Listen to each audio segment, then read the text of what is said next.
மக்கா நகரத்தின் வரலாற்றையும் காபா கட்டப்பட்ட வரலாறு பற்றியும் இந்த வீடியோவில் காணலாம். இந்த வீடியோவை இறுதி வரை பார்க்கவும். நம்முடைய வரலாறு மக்காவில் இருந்து ஆரம்பமாகிறது. ஆதாமும் ஏவாளும் சொர்க்கத்திலிருந்து இறக்கப்பட்ட பொழுது தனித்தனியாக பிரிக்கப்பட்டிருந்தார்கள். ஹவ்வா மக்கா நகருக்கு அண்மையிலும், ஆதாம் மக்காவிலிருந்து வெகு தூரத்தில் இறக்கப்பட்டார்கள். இருவரும் ஒருவரை ஒருவர் பல இடங்களில் தேடி தேடி அடைந்தனர். ஆதாம் இறுதியாக அரேபிய தீபகற்பத்தின் வழியாக மக்கா நகரை நோக்கி சென்று கொண்டிருந்தார். மக்காவில் இருந்து சற்று தள்ளியிருந்த அரஃபா மலையில் மேலேதான் மீண்டும் முதலில் பூமியில் ஒருவரை ஒருவர் சந்தித்துக் கொள்கிறார்கள். உலகில் உள்ள ஏனைய எல்லா இடங்களை விடவும் மக்கா முக்கியத்துவம் கொண்டதற்கு காரணம், உலகிலேயே இங்கேதான் முதலாக இறைவணக்கம் நடைபெற்றது. உலகில் ஆதாமினால் எங்கே முதலில் இறைவணக்கம் நடைபெற்றதோ அங்கேதான் இப்ராஹிம் அலைஹிவஸலாம் அவர்களாலும் அவரது மகன் இஸ்மாயில் அவர்களாலும் முதலாவது இறை இல்லம் கட்டப்பட்டது. இந்த இறை இல்லத்தின் மகிமை என்னவென்றால், அல்லாஹ் சொர்க்கத்திலும் இதே அமைப்பில் மலக்குகளுக்காக ஒரு இறை இல்லத்தினை உருவாக்கியுள்ளான். அங்கு ஒவ்வொரு நாளும் 70,000 மலக்குகள் இறைவனை வழிபடுவதற்காக வந்து செல்கின்றனர். ஒரு தடவை வந்த யாவருமே இன்னொரு தடவை அவ்வில்லத்திற்கு வரமாட்டார்கள். இப்ராஹிம் அலைஹிவஸல்லம் அவர்களும் இஸ்மாயில் அலைஹிவஸல்லம் அவர்களும் இறை இல்லத்தினை கட்டி முடித்ததும் ஒரு கல்லினை பதிப்பதற்கான இடம் அக்கட்டிடத்தில் மீதம் இருந்தது. அப்போது இப்ராஹிமும் இஸ்மாயிலும் அவ்விடத்தில் பொருத்துவதற்காக பொருத்தமான ஒரு கல்லினை தேடியவாறு திரிந்தார்கள். ஆனால் அல்லாஹ் அந்த இறுதி கல்லினை சொர்க்கத்தின் இதயத்திலிருந்து இப்ராஹிமின் இறை இல்லத்திற்கு இறக்குகின்றான். மலக்குகளின் தலைவரான ஜிப்ரில் அலைவசல்லம் அவர்களினால் அக்கல் இப்ராஹிமிடம் கொடுக்கப்பட்டு இப்ராஹிமினாலேயே அந்த கல் அவ்விடத்தில் பொருத்தப்பட்டது. அக்கல் முதலாக பூமிக்கு இறக்கப்பட்ட பொழுது தூய்மையான வெள்ளை நிறத்தில் இருந்தது.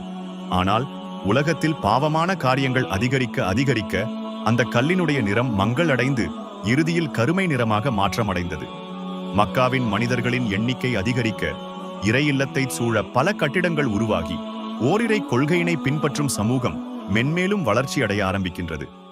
சில நூற்றாண்டுகளில் மனித சமுதாயம் எகிப்து, மெசபோமியா, நிவாண்டா போன்ற பிரதேசங்களுக்கு பரவல் அடைய ஓரிரை கொள்கை சிதை வடிந்து பல தெய்வ வணக்க வழிபாடுகள் உதயமாகிறது. மக்காவில் ஓரிரை கொள்கையினை சிதைவடியச் செய்து பல தெய்வ வணக்க வழிபாடுகளுக்கு காரணமானவன் அம்ரு இபன் லுஹை என்ற மன்னன் ஆவான். அம்ரு இபன் லுஹை மக்காவுக்கு வெளியே தனது வியாபாரத்தினை விரிவாக்குவதற்கு திட்டமிடுகின்றான். அம்ரு வடக்கினை நோக்கி சென்று நிவாண்டாவினை அடைகின்றான்.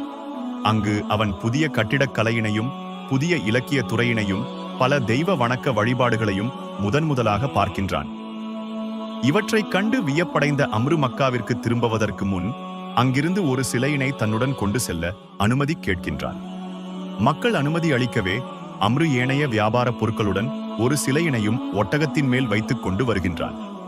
பின்னர் தெற்கு நோக்கி பயணம் செய்து மீண்டும் மக்கா நகரை அடிக்கின்றான். அம்ரு மக்காவிற்கு திரும்பிய உடனே தன்னுடன் எடுத்து வந்த சிலையினை காபாவிற்குள் வைக்கின்றான். பின்னர் மக்களிடம் வணக்க வழிபாட்டிற்குரிய கடவுளாக இனி இந்த சிலைதான் இருக்கப் போகிறது என்று பிரச்சாரம் செய்கின்றான். காலம் செல்ல மக்கள் அதிகமாக சிலைகளை வணங்கத் தொடங்குகின்றார்கள். 6ஆம் நூற்றாண்டில் இறுதியில் காபாவை சுற்றிலும் சுமார் 360 வித்தியாசமான சிலைகள் இருந்ததாக வரலாறுகள் கூறுகின்றன. வருடங்கள் செல்ல பல தெய்வ கோட்பாடு வலுவடைய ஆரம்பித்து உலகெங்கும் பரவுகின்றது. ஓரிரை கொள்கையினை பின்பற்றிக் கொண்டிருந்த மக்கள் மிக அண்மையில் புதிய தூதர் வர இருப்பதை உணர்ந்துகின்றன. அதிகரித்த பாவங்களும் பல தெய்வ கோட்பாடுகளும் வேத நூல்களில் குறிப்புகளும் அடுத்த தூதர் அரபிய தீபகற்பத்திலிருந்து வர இருப்பதை தெரிவித்துக் கொண்டிருந்தன. அக்காலகட்டத்தில் ரோம ராஜ்யமும் பாரசீக ராஜ்யமுமே அடக்கி ஆளும் ராஜ்யங்களாக இருந்தன. இதே வேளையில் அரபிய தீபகற்பமானது சிலை வணக்கத்தில் மிகவுமே ஆழ்ந்திருந்தது. அதற்கு மத்திய அரசு என்ற எதுவுமே இல்லாது கோத்திர சட்டங்களுடன் பல துண்டுகளாக ஆளப்பட்டு வந்தது. ஓரிரை கொள்கையுடைய மக்கள் தங்களின் புதிய தூதரை எதிர்பார்த்து அரேபிய தீபகற்பத்தினை நோக்கி நகரத் தொடங்கினார்கள். அந்நிலையில்தான் மனிதன் எங்கு தனது இறைவனை வணங்க ஆரம்பித்தானோ, மனிதன் எங்கு முதலாவது இறை இல்லத்தினை நிறுவினானோ அதே நகரில்தான் அல்லாஹ் தனது இறுதி தூதரை அனுப்பியுள்ளான். இதன் பின் மக்கா நகரமும் உலகமும் எத்தனை மாற்றங்களை சந்தித்தது என்பதை பற்றி இனி வரும் காலங்களில் பார்ப்போம்.